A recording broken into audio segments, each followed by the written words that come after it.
ನಮಸ್ಕಾರ ವೀಕ್ಷಕರೇ, ಸುಹಾಸಿನಿ ಕಾರ್ಯಕ್ರಮಕ್ಕೆ ಪ್ರೀತಿಯ ಸ್ವಾಗತ. ಮಹಿಳೆಯರ ಮೆಚ್ಚಿನ ಕಾರ್ಯಕ್ರಮ ಸುಹಾಸಿನಿಯಲ್ಲಿ ಮಹಿಳೆಯರ ಆಸಕ್ತಿ, ಅಭಿರುಚಿ, ಸಾಧನೆ, ಸವಾಲು, ಸಂಕಷ್ಟ ಎಲ್ಲವೂ ಇರುತ್ತೆ. ಇವತ್ತು ಕೂಡ ಅಂತಹ ಒಂದು ಇಂಟ್ರೆಸ್ಟಿಂಗ್ ಮಾಹಿತಿಯೊಂದಿಗೆ ಮತ್ತೆ ನಿಮ್ಮ ಮುಂದೆ ಬಂದಿದ್ದೀನಿ. ಬನ್ನಿ ಹಾಗಾದ್ರೆ ಕಾರ್ಯಕ್ರಮ ಶುರು ಮಾಡೋಣ. ಮತ್ತೊಮ್ಮೆ ಕಾರ್ಯಕ್ರಮಕ್ಕೆ ಸ್ವಾಗತ.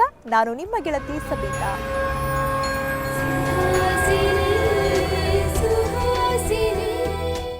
ಒಂದು ಕಾಲದಲ್ಲಿ ಟೂ ವೀಲರ್ ಅಂದರೆ ಎಷ್ಟೊಂದು ಫ್ಯಾಷನ್ ಆಗಿತ್ತಲ್ವಾ. ಯಾರಾದರೂ ಟೂ ವೀಲರ್ ತೊಗೊಂಡು ಹೋದ್ರು ಅಂದರೆ ಅಕ್ಕಪಕ್ಕ ನಿಂತವ್ರು ನೋಡ್ತಾನೆ ನಿಂತ್ಬಿಡ್ತಿದ್ರು. ಅದ್ರ ಕಲರ್ ಇರ್ಬೋದು, ಅದ್ರ ಸ್ಟೈಲ್ ಇರ್ಬೋದು, ಎಲ್ರಿಗೂ ಅಷ್ಟೊಂದು ಇಷ್ಟ ಆಗ್ತಿತ್ತು. ಈಗಲೂ ಕೂಡ ಟೂ ವೀಲರ್ಗಳ ಟ್ರೆಂಡ್ ಏನು ಕಡಿಮೆ ಆಗಿಲ್ಲ ಬಿಡಿ.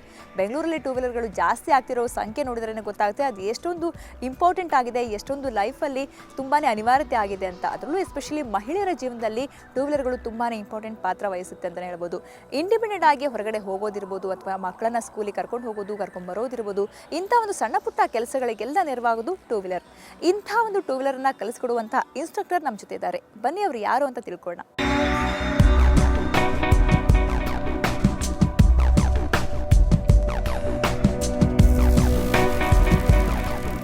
ಒಂದು ಕಾಲದಲ್ಲಿ ಫ್ಯಾಷನ್ ಆಗಿದ್ದ ಒಂದು ಟೂ ವೀಲರ್ ಓಡಿಸುವಂಥದ್ದು ಈಗಲೂ ಕೂಡ ಅದೇ ಟ್ರೆಂಡ್ ಇದೆ ಅಂತಲೇ ಹೇಳ್ಬೋದು.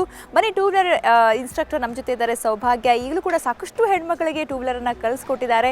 ಅವ್ರನ್ನ ಕೇಳೋಣ ಬನ್ನಿ, ಟೂ ವೀಲರ್ ಯಾವ ರೀತಿ ಒಂದು ಟ್ರೆಂಡ್ ಇದೆ, ಯಾವ ರೀತಿ ಹೇಳ್ಕೊಡ್ತಾರೆ ಅಂತ. ಸೌಭಾಗ್ಯ ಅವರೇ, ವೆಲ್ಕಮ್ ಟು ದಿ ಶೋ. ನಮಸ್ತೆ ಮೇಡಮ್. ಸೊ ಟೂ ವೀಲರ್ ಕಲಿಸ್ಕೊಡ್ತಾ ಇದ್ರೆ ಎಷ್ಟು ವರ್ಷದಿಂದ ಕಲಿಸ್ಕೊಡ್ತಾ ಇದ್ದೀರಾ? 5 years ಆಯಿತು. 5 years ಆಯಿತಾ? ನೀವು ಯಾವಾಗ ಕಲ್ತ್ರಿ? ನಾನು ಕಲ್ತಿದ್ದು 2006ಅಲ್ಲಿ. 7ಇಂದ ಶುರು ಮಾಡಿದೆ ಕ್ಲಾಸ್ ಕೊಡೋದಕ್ಕೆ. ಇನ್ನೂ ಕೊಡ್ತಾನೆ ಇದ್ದೀನಿ. ಓಕೆ. ಟೂ ವೀಲರ್ ಅಂದರೆ ಸಾಮಾನ್ಯವಾಗಿ ಒಂದು ನೀವು ಕಲಿಯೋ ಟೈಮಲ್ಲಿ ಇರ್ಬೋದು, ತುಂಬ ಫ್ಯಾಷನ್ ಇತ್ತಲ್ವಾ ಅವಾಗ? ಬೇರೆಯವ್ರಿಗೆಲ್ಲ ಫ್ಯಾಷನ್ ಇತ್ತು, ನಮಗೆ ಅಂದರೆ ಪ್ರೊಫೆಷನಲ್ ಆಗಿ ತಗೋಬೇಕು ಅಂತಾನೆ ಕಲ್ತಿದ್ದು ನಾನು. ಅಂದ್ರೆ ಓಡಿಸೋದಾದ್ರೆ ತುಂಬಾ ಖುಷಿ ಇರುತ್ತೆ. ಬೇರೆಯವ್ರನ್ನ ನೋಡಿದ್ರೆ ನಾವು ಕಲಿಬೇಕಲ್ಲ ಅನ್ನೋ ಖುಷಿ ಇತ್ತು. ಕಲ್ತಾದ್ಮೇಲೆ ಅದನ್ನೇ ಹಾಬಿಯಾಗಿ ಮಾಡಿಕೊಂಡು ಈಗ ತುಂಬ ಜನಕ್ಕೆ ಮಕ್ಳುಗಳ ಸ್ಕೂಲಿಗೆ ಬಿಡೋಕ್ಕೆ ಇಲ್ಲ ಬೇರೆ ಏನಕ್ಕಾದರೂ ಡಿಪೆಂಡ್ ಆಗಬೇಕಾಗತ್ತೆ ಇನ್ನೊಬ್ರ ಮೇಲೆ. ಅದಕ್ಕೋಸ್ಕರ ಅವರೇ ಓನಾಗಿ ಓಡಿಸ್ಕೊಂಡು ಈಗ ಬೇರೆ ಎಲ್ಲ ನಾವು ಹೋಗಬೇಕು ಬರಬೇಕು ಅಂದರೆ ಈಗ ನಮ್ಮ ಮಕ್ಳಿಗೋಸ್ಕರನಾದರೂ ನಾವು ಗಾಡಿ ಕಲಿಬೇಕು ಅಂದ್ಬಿಟ್ಟು ಎಷ್ಟೊಂದು ಜನ ಬರ್ತಾರಲ್ವ, ಅವ್ರಿಗೆ ಕಲಿಸೋದಕ್ಕೋಸ್ಕರ ನಾನು ಈ ಕಲಿಸೋದು ಅಂತಂದರೆ ಕ್ಲಾಸಲ್ಲಿ ಫಸ್ಟು ಏನು ಹೇಳ್ಕೊಡ್ತೀರ ಅವ್ರಿಗೆ?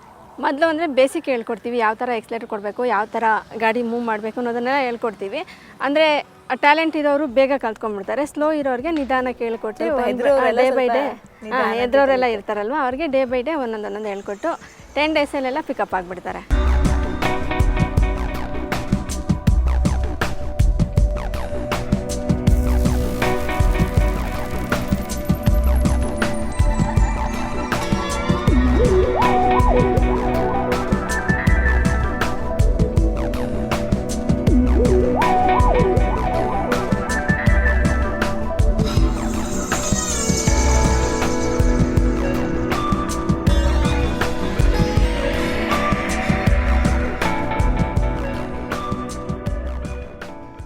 ಸೊ ಟೂ ವೀಲರ್ ಕಲಿಸ್ಬೇಕಾದ್ರೆ ನಿಮ್ಗೆ ಅನ್ಸುತ್ತಾ ನಾನು ಮುಂದೆ ಕಲ್ತ್ಬಿಟ್ಟು ಕಲಿಸ್ಕೊಡ್ತೀನಿ ಅಂತ, ಅಥವಾ ನೀವು ಕಲಿಯುವಾಗ ಏನಾದರೂ ಹೆದರಿದ್ರಾ? ನಾನು ತುಂಬ ಹೆದರಿ 2 ಸಲ ಬಿದ್ದು ಎಲ್ಲ ಆಗಿತ್ತು. ಆದರೆ ಈಗ ಯಾರನ್ನು ಬೀಳಿಸ್ತಾ ಇರೋ ಥರ ನಾನು ನಿಧಾನಕ್ಕೆ ಹೇಳ್ಕೊಟ್ಟು ಕಲಿಸ್ಬೇಕು ಅಂತ. ನನ್ನಿಂದ 4 ಜನಕ್ಕೆ ಅನುಕೂಲ ಆಗುತ್ತಲ್ಲ.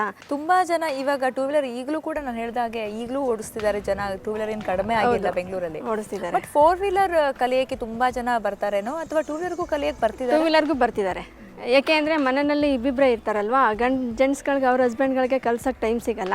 ಹಾಗಾಗಿ ನಮಗಾಗಿ ಅವರು ಬರ್ತಾರೆ, ಮಕ್ಳಿಗೋಸ್ಕರನಾದರೂ ಅವ್ರು ಗಾಡಿ ಕಲೀಲೇಬೇಕು. ಹಾಗಾಗಿ ತುಂಬ ಜನ ಬರ್ತಾರೆ. ಇವಾಗ ಬೇರೆ ಬೇರೆ ಗಾಡಿಗಳಿದ್ದಾವೆ. ಸೊ ಬೇರೆ ಬೇರೆ ಗಾಡಿಗಳಲ್ಲಿ ನೀವು ಸಾಮಾನ್ಯವಾಗಿ ಯಾವ್ದು ಪ್ರಿಫರ್ ಮಾಡ್ತಾರೆ? ಯಾವ್ದು? ನಾವು ಕೊಡೋದು ಸ್ಕೂಟಿ ಪೆಪ್ ಹೇಳ್ಕೊಡ್ತೀವಿ. ಅಂದರೆ ಅವರು ಆ್ಯಕ್ಟಿವ್ ಅಂಡ್ ಅವೆಲ್ಲ ಓಡಿಸ್ಬೇಕಂದ್ರೆ ತುಂಬ ಹೆವಿ ಇರುತ್ತೆ ವೆಹಿಕಲ್ಸು. ನಮ್ಮ ಗಾಡೀಲಿ ಕಲಿಸಾದ್ಮೇಲೆ ಅವ್ರ ಗಾಡೀಲಿ ಒಂದು 2 days ಟ್ರೈನ್ ಕೊಟ್ಬಿಟ್ಟು ಆಮೇಲೆ ಯಾವ ಥರ ಓಡಿಸ್ಬೇಕು ಅಂತ ಹೇಳ್ಕೊಟ್ಟು ಆಮೇಲೆ ಅವ್ರು ಓಡಿಸ್ಕೊಂತಾರೆ. ಯಾರಾದರೂ ದೊಡ್ಡ ಬೈಕ್ಗಳನ್ನೆಲ್ಲ ಓಡಿಸ್ಬೇಕು ಅಂತೇಳಿ ಬಂದಿದ್ದಾರಾ ನಿಮ್ಮ ಹತ್ರ? ಕೇಳ್ತಾರೆ, ಆದರೆ ಬೈಕೆಲ್ಲ ಕೆಲಸವಷ್ಟು ಇದಿಲ್ಲಲ್ಲ, ನಮಗೇನಿದ್ರು ಸ್ಕೂಟಿ ಸಾಕು. ಸಾಮಾನ್ಯವಾಗಿ ನೀವು ಹೇಳಿದ್ರಿ ಟೂ ವೀಲರ್ ಕಲಿಸ್ಕೊಡುವಾಗ ಅವರು ತುಂಬ ಜನಕ್ಕೆ ಅನಿವಾರ್ಯ ಅಂತ ಬರ್ತಾರೆ. ಯಾರಾದರೂ ನನಗೆ ಸುಮ್ಮನೆ ಒಂದು ಸರಿ ಕೂತ್ಕೋಬೇಕು ಅಂತ ಕಲಿಬೇಕು ಅಂತ ಬಂದಿದ್ದಾರೆ ಯಾರಾದರೂ? ಕೇಳ್ತಾರೆ, ಕೇಳಿದ್ರೆ ಆ ಥರ ಬಂದರೆ ಅವ್ರಿಗೆ ಕೊಡಲ್ಲ ನಾವು. ಅವಶ್ಯಕತೆ ಯಾರಿಗಿರುತ್ತೋ ಅವ್ರಿಗೆ ಮಾತ್ರ. ಸಾಮಾನ್ಯವಾಗಿ ನಿಮ್ಮಲ್ಲಿ ಕಲಿಯೋಕ್ಕೆ ಬರೋ ಏಜ್ ಗ್ರೂಪ್ ಎಷ್ಟಿರುತ್ತೆ? ಯಾವ್ಯಾವ ಏಜ್ ಗ್ರೂಪ್? ಏಜ್ ಮೇಲೆ ಲಿಮಿಟ್ ಏನಿಲ್ಲ ಅದಕ್ಕೆ, ಯಾರು ಬೇಕಾದರೂ ಕಲಿಬೋದು. ನಿಮ್ಮಲ್ಲಿ ಬರೋರು ಎಷ್ಟು ಅಂತ ಯಾವ ಏಜಲ್ಲಿ ಜಾಸ್ತಿ ಬರ್ತಾರೆ? ಗೃಹಿಣಿಯರು ಜಾಸ್ತಿ ಬರ್ತಾರೆ? ಗೃಹಿಣಿಯರ್ಸೇ ಜಾಸ್ತಿ. ಹುಡುಗರೆಲ್ಲ ಅಂದರೆ ಕಲ್ತ್ಕೊಂಡ್ಬಿಡ್ತಾರೆ ಆಟೋಮೆಟಿಕ್ಕಾಗಿ ಅವರೇ. ಗೃಹಿಣಿಯರಿಗೆ ಅಂದರೆ ಯಾವುದೂ ಇದಿರಲ್ಲ ಅಲ್ಲ, ಅವರಿಗೆ ಸೈಕಲ್ ಬ್ಯಾಲೆನ್ಸು ಇರಲ್ಲ.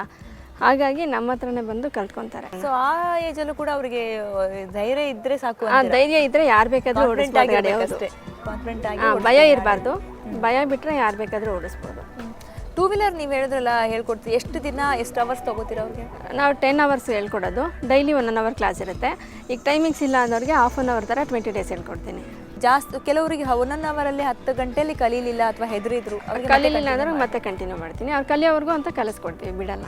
ವೀಕ್ಷಕರೇ, ನಮ್ಮ ಜೊತೆ ಇದ್ದಾರೆ ಸೌಭಾಗ್ಯ, ಟೂ ವೀಲರ್ ಇನ್ಸ್ಟ್ರಕ್ಟರ್ ಅವರು. ಸಾಕಷ್ಟು ಹೆಣ್ಮಕ್ಳಿಗೆ ಟೂ ವೀಲರನ್ನು ಹೇಳ್ಕೊಟ್ಟಿದ್ದಾರೆ, ಯಾವ ರೀತಿ ರೈಡ್ ಮಾಡಬೇಕು ಅಂತ. ತುಂಬ ಜನಕ್ಕೆ ನಾನು ಹೇಳಿದಾಗೆ ಅನಿವಾರ್ಯತೆ ಇರುತ್ತೆ, ಅವಶ್ಯಕತೆ ಇರುತ್ತೆ. ತುಂಬ ಜನಕ್ಕೆ ಪ್ಯಾಷನ್ ಇರುತ್ತೆ, ಕಲಿಬೇಕು ಅಂತೇಳಿ ಬರ್ತಾರೆ.